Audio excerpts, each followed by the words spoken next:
오늘 이 아침 우리에게 주시는 하나님의 말씀 히브리서 11장 32절에서 34절의 말씀이 되겠습니다.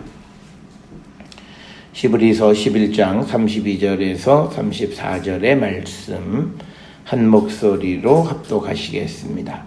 내가 무슨 말을 더하리요? 기드온, 바락, 삼손, 입다, 다윗 및 사무엘과 선지자들의 일을 말하려면 내게 시간이 부족하리로다.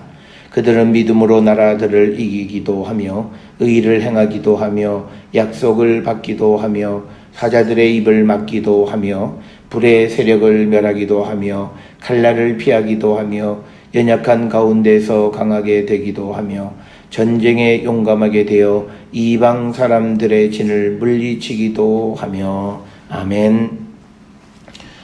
오늘 우리가 함께 읽은 히브리서 11장 32절부터 34절은 지난 일주일 동안 우리가 쭉 읽은 그런 말씀이 되는데, 오늘은 그 32절에 기록되어 있는 실명으로 기록된 6명의 사람 가운데에서 다윗의 믿음이 어떤 것인가 라고 하는 그런 것을 우리가 함께 생각해 보고자 합니다. 우리가 다윗에 대해서는 사무엘상 16장부터 열왕기상 2장 11절까지 긴 부분에 기록이 되어 있고, 사무엘상 16장 1절에 보면 분명히 하나님께서 다윗을 선택하셨다라고 하는 겁니다. 그런데 우리는 다윗 이전의 왕이었던 사울과 다윗, 이 사람의 공통점은 둘 다 하나님이 택하신 왕이었다라고 하는 겁니다. 그럼에도 불구하고 사울은 비극적인 결과를 맞이하게 되고, 다윗은 그나마 이제 많은 사람들에게 기억되어지는 그런 사람으로 우리 머릿속에 남아있는 이유는 무엇일까? 여기에 가장 중요한 것은 하나님의 선택, 하나님의 결정에 대한 순종 여부가 그들의 인생의 질을 결정한다. 그래서 우리가 내가 하나님의 택감을 받았다, 그런 어떤 하나님의 구원의 확신 가운데 내가 살아가지만 그런 내 삶이 하나님의 선택에 대해서 순종하지 않으면 그 인생은 비극적 인생이다. 그리고 그 인생은 살아보나 마나다라고 하는 겁니다.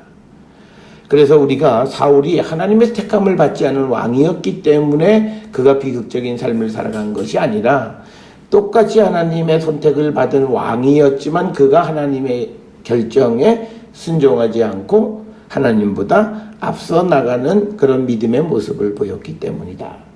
그래서 우리가 이 히브리서 11장에서 우리가 믿음은 뭐냐? 우리 한국 사람들이 잘못 가지고 있는 것 중에 내가 뭐뭐 하면 어떻게 하나님이 해주실 것이다 라는, 소위 그게 긍정의 사고라고 하는 어떤 마술과 같은, 맞법과 같은 그런 생각을 하는데, 그건 아니다. 내가 뭐뭐 하면이 아니라 그것이 하나님이 뭐뭐 하시면 어떻게 될 것이다 라는. 그런데 우리는 내가 어떻게 생각하면, 그러니까 내가 긍정적으로 생각하면 하나님이 해주실 걸, 내가 생각하는 것에 의해서 되어지는 것이 아니라 하나님이 그것에 대해서 어떻게 하실 것인가. 그래서 우리는 내가 뭐뭐 하면 항상 자기 행위를 정당화하게 되어지고, 그리고 자기 체면 속에서 우리는 어떤 결정을 하게 됩니다. 그러면서 그게 마치 하나님의 뜻인 양 살아가는 사람들이 많다라고 하는 겁니다. 이 말씀을 드리는 것은 우리가 이 다윗 왕의 믿음 가운데 하나님의 선택에 자기 자신을 맡기는 그 모습을 우리에게 보여주는 것이 사무엘하 15장 24절부터 29절에 압살롬의 반란 때에 그가 예루살렘에서 마하나임으로 쫓겨가는 과정 속에서 이제 하나님의 법궤를 어떻게 할 거냐라고 하는 겁니다. 그래서 제사장들이 그 법궤를 메고 예루살렘에서 나오려 할 때에 다윗은 그 법궤를 다시 제자리에 갖다 두라. 이것은 우리가 다윗이 참 대단하구나 이런 정도가 아니라, 다윗을 따르는 많은 사람들에게 있어서 그들이 항상 갖는 의문이 하나 있어요. 정말 내가 다윗 왕을 따라갈 때 정말 이 내 선택이 바른 선택이었느냐, 그런 의문을 늘 가질 때 그들에게 그 선택이 옳았다라고 하는 것을 가시적으로 보여주는 게 법궤예요. 그 그 법궤라고 하는 것은 상징적으로 하나님의 임재를 나타내는 거예요. 그러니까 예루살렘에서 쫓겨가는 다윗이긴 하지만 그러나 하나님이 그 편이시다라고 하는 걸 드러내는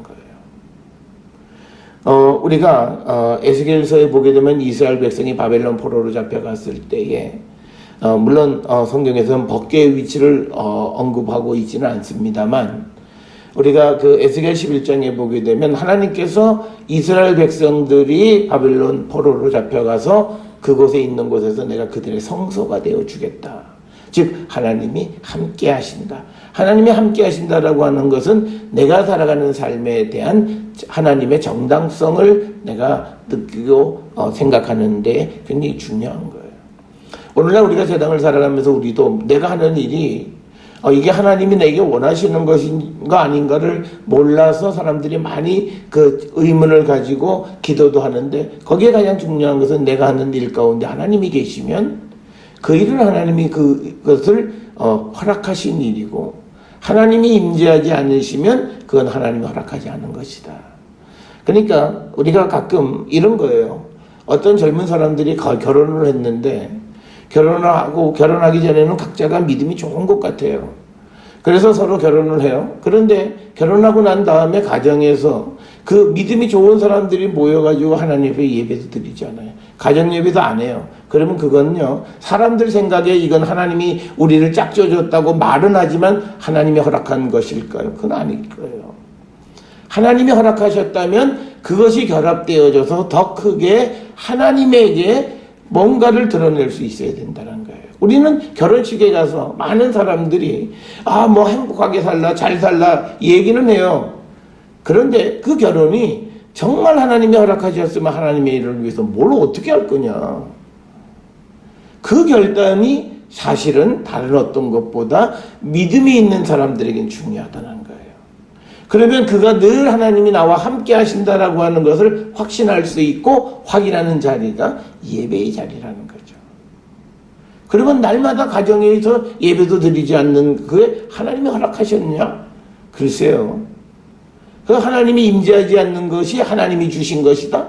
그렇게 우리가 얘기할 수는 없다라고 하는 거예요.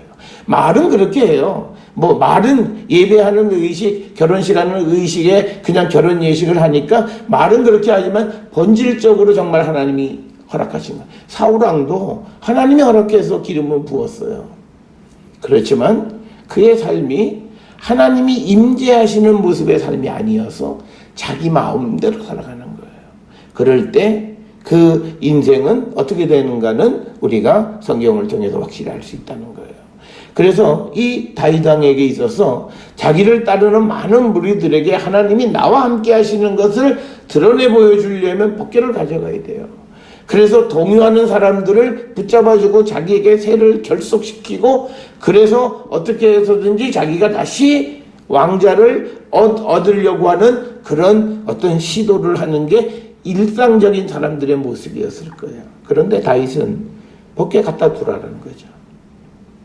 내가 이걸 가져간다고 해서 하나님이 내가 뭘 어떻게 한다고 해서 하나님이 나를 어떻게 해주시는 것이 아니라 하나님께로부터 내가 은혜를 입게 되면 다시 법궤가 있는 곳으로 나를 인도하실 것이고 굉장히 중요한 거예요. 은혜를 입으면 하나님의 법궤가 있는 곳으로 인도하는 거예요. 내가 하나님의 은혜를 입고 있느냐, 내가 지금 예배의 자리에 날마다 서느냐, 안 서면요 은혜 가운데 없어요. 천하 없어도 은혜 가운데 없어요. 성경은 우리에게 하나님 앞에 예배하지도 않는 자들에게 은혜가 임한다? 그런 말은 없어요. 그렇기 때문에 오늘 우리가 사무엘하 15장 24절부터 29절에서 다윗은 내가 뭘 어떻게 함으로 인해서 하나님이 나와 함께 하심을 사람들에게 그런 모습이 아니라 정말 내가 하나님의 은혜를 입으면 나를 다시 하나님의 법궤가 있는 곳으로 인도해 주실 거다. 그러니 내가 법궤를 가지고 갈 이유가 없다라고 하는 거예요. 그래서 우리는 이 말씀을 통해서 마치 우리가 내가 뭘 함으로 내가 하는 행위에 정당성을 부여받으려고 하지 마세요. 그것보다는 하나님이 우리에게 선택해서 우리에게 주시는 것에 우리가 순종하는 그런 믿음을 우리가 가지려고 하는 그런 결단력 있는 삶을 우리가 살아야 되고 다윗은 많은 허물이 있었지만 그러나 결정적인 순간 그가 그 믿음이 있었던 거예요. 얼마나 지금 이 압살롬의 반란으로 도망가는 상황이 굉장히 위급한 상황이에요. 많은 백성들이 압살롬을 지지하고 따라가고, 그리고 자기도 예루살렘에서 쫓겨서 약속의 땅에서 약속의 땅 밖으로 쫓겨나는 거예요. 얼마나 불안한 마음 속에서, 그 불안함 속에서 내가 다시 돌아올 수 있음을 확신할 수 있는 보여지는 상징이 법궤를 가져가는 것이었지만, 그러나 그게 중요한 게 아니라 하나님이 나를 원하셔서 날 택하시면 내가 돌아오는 거고, 하나님이 원치 않으셔서 날 내버려 두면 그냥 내가 법궤 안에 지혜레벨을 가지고 있어도 내가 다시 돌아올 수 없다. 철저하게 하나님의 선택에 자신을 맡기는 겁니다. 그래서 우리는 우리의 믿음이 지금 어떤 믿음인가? 내가 뭘 함으로 하나님이 뭘 해주시겠다라고 하는 믿음, 그거는 성경의 믿음이 아니에요. 하나님이 원하시면, 그래서 우리가 예수님이 병을 고치실 때도 우리하고 병 고침을 나은 사람하고 똑같은 믿음인 것 같아요. 그런데 그들이 내가 뭘 어떻게 해주기를 원하느냐라는 질문에 주님이시면 하실 수 있습니다. 주님이 원하시면 내 병을 낫게 해주신다. 주어가 하나님, 주님이시라는 거예요. 그래서 오늘 우리가 세상을 살아가는 데 있어서 우리의 믿음이 정말 순종하는 믿음이 되려면 우리가 살아가는 인생의 주어가 하나님이어야 돼요. 그리고 나는 그 하나님에 의해서 움직여지는 사람일 뿐이라는 거예요. 그게 사도 바울이 얘기하는 것처럼 나는 그리스도를 위한 도구에 지나지 않는다는 거예요. 우리는 신앙 안에서 내 인생을 내가 무엇을 이루는데 하나님의 도움을 잊고 싶어 해요. 그거야말로 신앙 없는 모습이라는 거예요. 그래서 우리가 항상 기억하셔야 되는 것, 월요일 화요일 목사님들이 이 내년 신년 목회하는 세미나 속에서 가장 핵심적인 게 뭐냐면 목회자들이 하나님의 말씀을 바르게 가르쳐 줘야 된다는 거예요. 알고 있어요. 자기들도 벗어났다는 거. 그런데 이 벗어난 것을 다시 제자리로 돌아오는 것이 너무 힘들다는 거예요. 그 힘든 것 중에 하나는 뭐냐면 두려움이에요. 혹시나 성도들이 떨어질까봐, 성도들이 다른 데로 갈까봐. 그런데 그렇다고 해서 되어지냐? 그게 아니라는 거죠. 사람의 생각, 사람의 주장, 이것이 하나님보다 앞서게 될 때 그 인생은 실패해야 합니다. 그래서 우리가 오늘 주시는 이 다윗 왕, 그를 왜 여기다가 기록했을까? 그가 정말 하나님이 택한 왕 그 자체는 그건 믿음이 아니에요. 그러면 이 다윗에게서 우리가 볼 수 있는 믿음, 하나님이 택하신 것에 자기를 맡길 수 있는 그 믿음의 모습을 볼 수 있는 것 무엇일까를 보면 바로 압살롬의 그 반란으로 피난 갈 때 그가 법궤를 어떻게 하는가, 그리고 자기 자신을 하나님께 온전히 맡기고 하나님의 선택에 자기를 맡기는 거예요. 하나님이 날 원치 않으시면 내가 어떡하겠느냐라는 거예요. 우리의 인생의 삶도 그런 삶을 살아가셔야 돼요.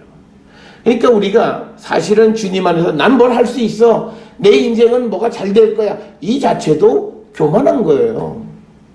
하나님이 어떻게 하시느냐, 그리고 내가 그 하나님이 하시는 결정에 어떤 삶을 살아가느냐에 따라서 내 인생은 잘 되기도 하고, 사울처럼 하나님의 선택을 받아 시작하지만 결국은 순종하지 않아서 멸망하고 그 다음에 아주 영원히 비극적인 이름으로 남습니다. 우리가 구약성경에서 사울이라고 하는 것은 불명예의 대명사예요. 하나님의 선택을 받은 자가 그 끝이 비극적인 인생으로 끝나는 거예요. 그것에 대한 반전이 사울이었던 이 바울이 예수를 영접하면서 그 인생을 반전시켜 준 거예요. 우리가 이 형식적으로 보게 되면 그거예요. 우리가 예수 그리스도를 영접해서 우리의 인생, 그 주님의, 그래서 우리가 사도 바울에게서 철저하게 나타나는 건 자기 생각이 아니에요. 자기 계획이 아니에요. 주의 성령이 인도하심에 따라가는 거예요. 성령을 따라 살아가는 거예요. 그래서 우리가 오늘 이 다윗 왕의 믿음, 다윗 왕이 나단의 선지자의 지적을 받아서 회개한 것도 물론 그의 믿음일 수 있고 다 있습니다. 그건요, 자기의 죄가 드러났으니까 당연히 회개해야 돼요. 그거 안 하면 그건 말이 안 되는 거죠. 자기가 행한 일이 있는데. 그런데 더 중요한 것은 마지막 자기의 가장 위급한 순간입니다. 그래서 사람은요, 어려울 때, 힘들 때 그가 살아가는 모습이 그의 믿음을 대변할 수 있어요. 그래서 우리가 내가 뭘 하는 것이 아니라 하나님의 선택에 전적으로 나를 맡길 줄 아는 그런 삶을 살아가는 것이 진정한 의미의 순종이라고 하는 것을 우리는 기억하셔야 되고, 그러면 우리가 이 순종하는 삶을 살아갈 때 우리에게 필요한 건 뭐냐면 우리가 성령을 따라 살아가야 되는 거예요. 어느 목사님이 우리 기장이 잘 안 되는 이유가 뭐냐, 성령을 얘기하지 않는다. 목회자들에게도 성도들에게도 성령이 너무 낯설다. 그게 우리의 문제라는 거예요. 맞는 말씀이에요. 우리가 지금 성령의 시대를 살고 있고, 그리고 성령이 우리를 인도하셔야만 되는데 그 성령이 우리에게 너무 낯설어요. 그래서 그 목사님이 성령을 의도적으로라도 우리의 입술에 가깝게 우리가 고백하고 그 성령의 도우심을 따라 살아가는 삶의 소중함을 이야기해야 된다는 거예요.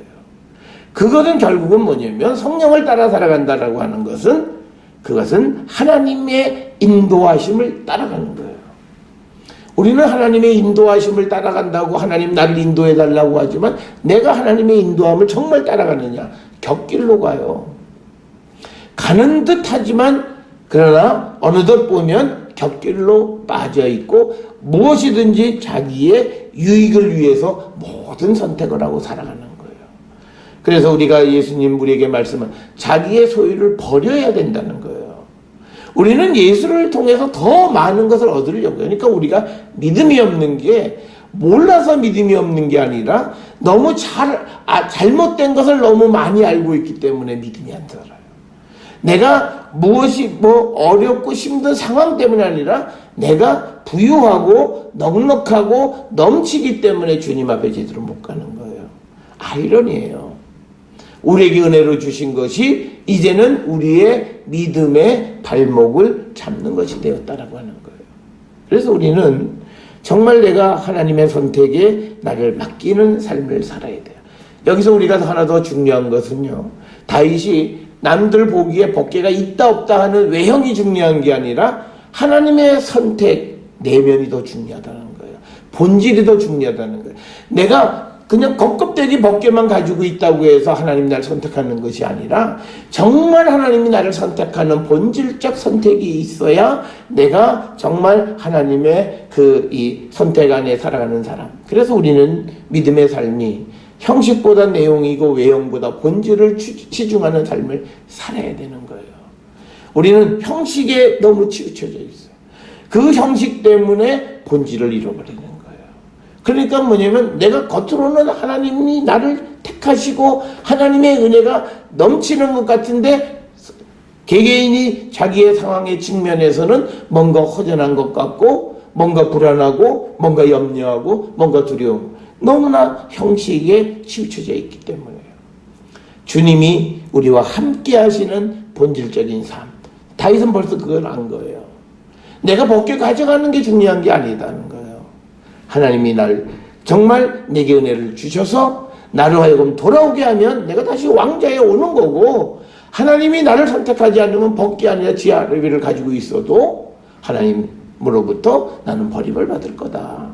그렇기 때문에 괜히 내가 나를 위해서 이 하나님을 이용하는 자가 되어서는 안 된다. 그래서 오늘 우리는요, 하나님을 자기의 사적 이익을 위해서 이용하면 안 돼요. 오늘날 우리는 기도라고 하는 것을 통해서 전부 다 사적 이익을 위해서 하나님 앞에 부르짖고 있어요. 그러니까 그게 하나님 앞에 기도한다라고 하는 그 자체가 기도가 아닌 거예요. 저는 우리가 세월호 사건 때 우리 한국교회가 정말 심각하다는 걸 제가 느낀 게 날이 이 부활절을 앞두고 있는 목요일이었어요. 그러면 정말 우리가 간절하게 기도하면 근데 단 한 사람도 살리지 못했어요. 단 한 명도, 수많은 교회들이 하나님 앞에 부르짖고 기도했는데 단 한 명도 살리지 못했어요. 이게 심각한 거예요. 우리가 행운이라도 어떻게 보면 그런 수많은 사람이 희생당하는 가운데서 살아나게 되어 있는 법인데 단 한 사람도 살리지 못한 거예요.